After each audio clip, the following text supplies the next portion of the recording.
Est-ce que Guardiola est trop usé pour continuer à Manchester City et finalement est-ce que l'heure du renouvellement est venue du côté des Citizens? Salut tout le monde, c'est TMF et c'est une question que je trouve particulièrement intéressante parce que finalement quand on parle de changement de coach dans les clubs de foot, c'est souvent davantage du fait du club que du fait de l'entraîneur. T'as un entraîneur qui n'obtient plus les résultats attendus et du coup, merci, on se serre la main et puis tu vas aller voir ailleurs si j'y suis, nous on va recruter un remplaçant. Sauf qu'ici avec Pep Guardiola, c'est pas exactement la même situation. Évidemment, les résultats de cette saison ne sont pas au rendez-vous, même s'il y a une cup et on y reviendra, on débriefera notamment cette finale face à Arsenal.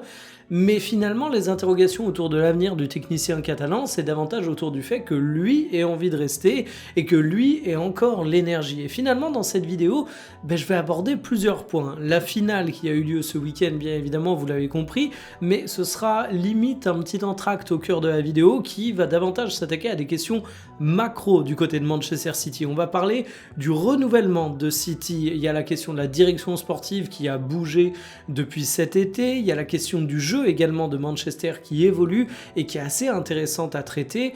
Et on se posera la question, est-ce que c'est le bon moment ou pas pour que Pep Guardiola tire sa révérence? Vous allez le voir, c'est une question qui n'est pas du tout évidente parce qu'à mon sens, il y a d'excellents arguments pour dire que c'est le bon moment. Et il y a d'excellents arguments pour dire également qu'il faut que Pep Guardiola reste sur le banc des Citizens. C'est une question qui est très délicate et c'est une question qui nous rappelle que derrière les entraîneurs, aussi talentueux soient-ils, il y a des hommes qui peuvent fatiguer, des hommes qui peuvent être passionnés, mais des hommes qui peuvent s'user avec le temps. Installez-vous confortablement et bienvenue pour cette nouvelle vidéo Talk My Football.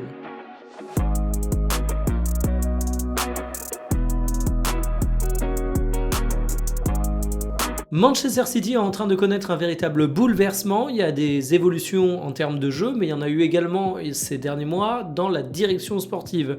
Berigi Stein, qui était essentiel du côté des Citizens, a signé la fin de son mandat qui a duré pendant très longtemps. On parle quand même d'un directeur sportif qui est arrivé en 2012 à Manchester City, avant même l'arrivée de Pep Guardiola en 2016, et il avait connu Guardiola, puisqu'il était avant directeur sportif au Barça de 2003 à 2010, c'est là qu'il avait noué une relation qui fonctionnait si bien. Et finalement, cet homme, il incarnait un petit peu la structuration de Manchester City. Je ne vais pas résumer un projet sportif aussi ambitieux à l'œuvre d'une seule personne, mais on sait que le dirigeant espagnol avait quand même une très très forte influence sur les profils qui venaient au sein du club, sur la vision qui était développée, et il s'entendait comme un seul homme avec Pep Guardiola. Donc quand il a fallu faire bouger la direction sportive du côté de Manchester City, on a déjà entamé un renouvellement qui pouvait avoir l'air d'un chant du cygne pour l'ère Guardiola qu'on a tous connu et tous adoré du côté de City. Le successeur est portugais, voyez sa carrière, il s'agit de Viana, il était donc auparavant au Sporting et l'été 2025 a été en réalité une transition. Ait Nouri, on dit que c'est davantage l'œuvre du portugais, Reinders, on dit davantage l'œuvre de l'espagnol, Cherki, on a tendance à dire que c'est plutôt l'œuvre de Pep Guardiola, mais en tout cas, durant l'été 2025, c'est une vraie passation qui s'est faite et durant l'hiver 2026, c'est les petites recrues que vous voyez en bleu, on a eu ici l'œuvre de Viana avec des joueurs comme Semenyo ou Gueye qui sont évidemment incroyablement intéressants. Et du coup, cette petite transition dans la direction sportive de Manchester City, je dis petite mais elle est majeure vu que c'est quand même un homme qui était en place depuis 2012 qui a pris son départ, ça change pas mal de choses. Et au moment où on pense à l'après Pep Guardiola du côté de Manchester City, faut se dire qu'on vient déjà d'avoir un bouleversement absolument majeur qui vient de s'opérer. Manchester City a su se renouveler en termes de jeu et pas seulement dans sa direction sportive, et je pense qu'un des trucs les plus représentatifs c'est le fait qu'on a désormais Donnarumma dans les cages et que du coup Manchester City privilégie parfois les options de jeu long et pas systématiquement la relance courte. Alors évidemment Donnarumma reste un gardien qui est capable dans bien des situations, Manchester City reste une équipe qui aime bien relancer proprement, mais c'est par petites touches qu'on peut voir une philosophie de jeu qui parfois met en place un peu plus de verticalité verticalité et où on a eu même des rencontres où City ne faisait pas de la possession un dogme absolu. T'as des profils qui ont été recrutés qui sont un petit peu différents de ce que tu avais l'habitude de voir du côté de City.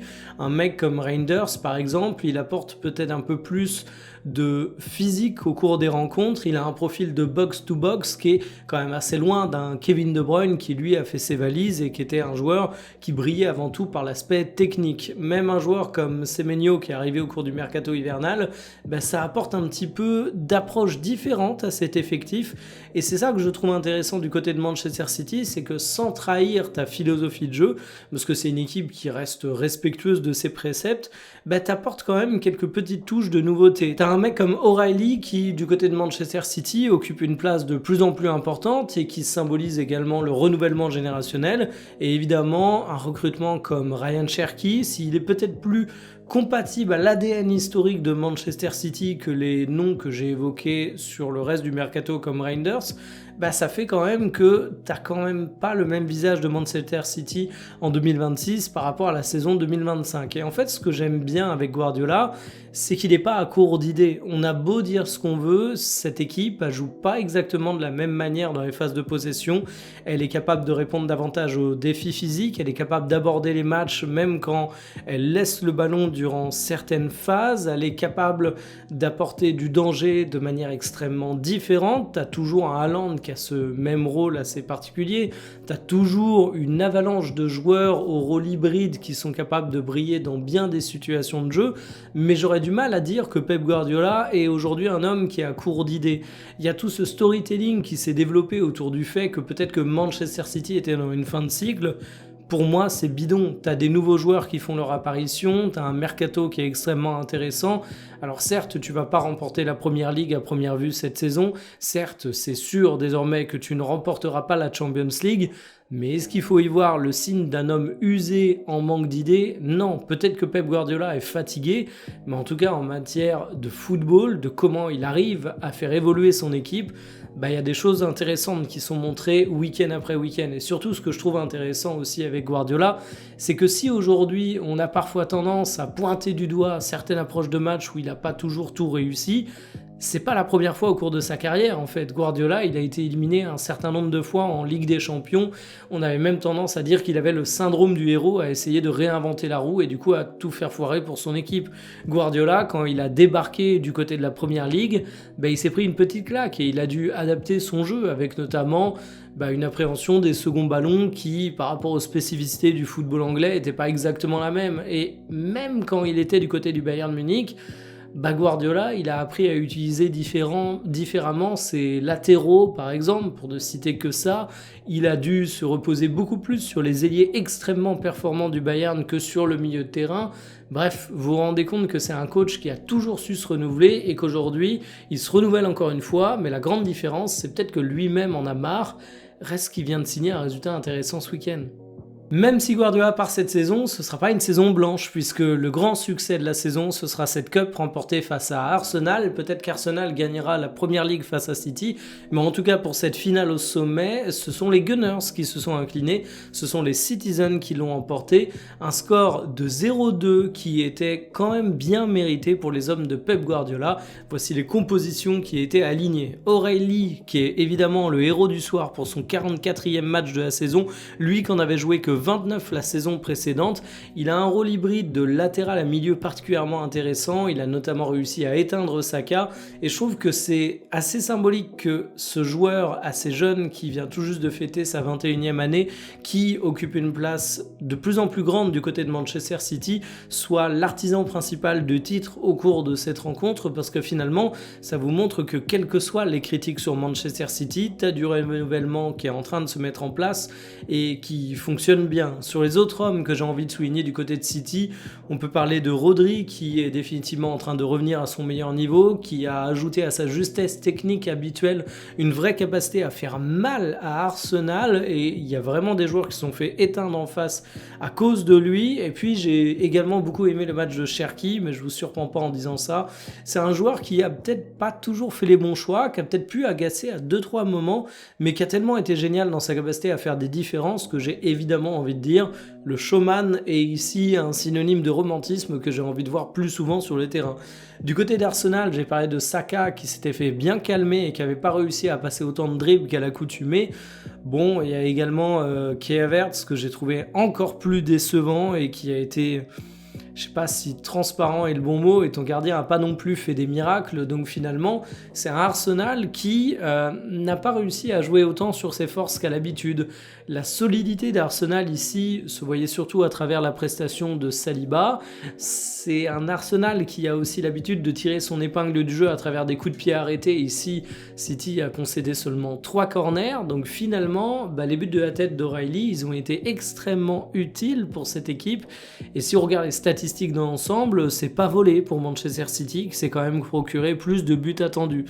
Et en fait, je trouve clairement que ce Manchester City qui a réussi à s'appuyer, je vous remets la compo, sur un Cherki, sur un O'Reilly, c'est une équipe qui est vraiment intéressante de par le nombre de promesses et de jeunes joueurs qu'ils ont, parce que le héros du soir, c'était clairement pas Erling Haaland, même si c'est un joueur stratosphérique, et du coup, oui, il faut quand même le dire, si City n'a peut-être pas le visage d'un gagnant de Premier League cette saison, il y a des choses prometteuses pour la suite. Alors est-ce que ce serait un bon timing pour que Pep Guardiola parte de Manchester City? Parce qu'il y a effectivement pas mal de promesses qui sont sur la table, mais on peut également se dire qu'il y a pas mal de choses qui nous montrent que le timing pourrait être celui que choisit l'entraîneur catalan. Le bon timing, ce serait déjà celui d'une saison qui serait pas la saison de trop. En fait, Pep Guardiola est un entraîneur qui est usé, il dit lui-même, qui est peut-être un petit peu fatigué, mais s'il part maintenant, il partirait pas lors de la saison de trop, puisqu'il a quand même remporté un trophée.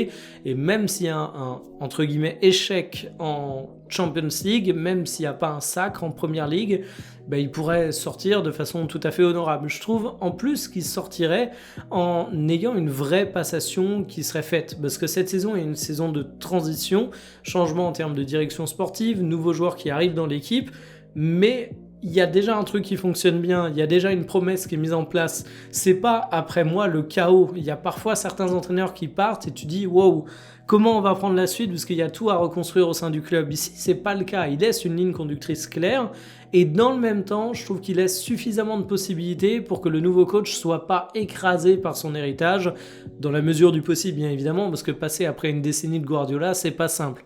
Ce que je veux dire par là, c'est que City a un peu évolué en termes de jeu cette année, donc ce serait pas délirant s'ils évoluaient l'année prochaine sous les ordres d'un autre coach.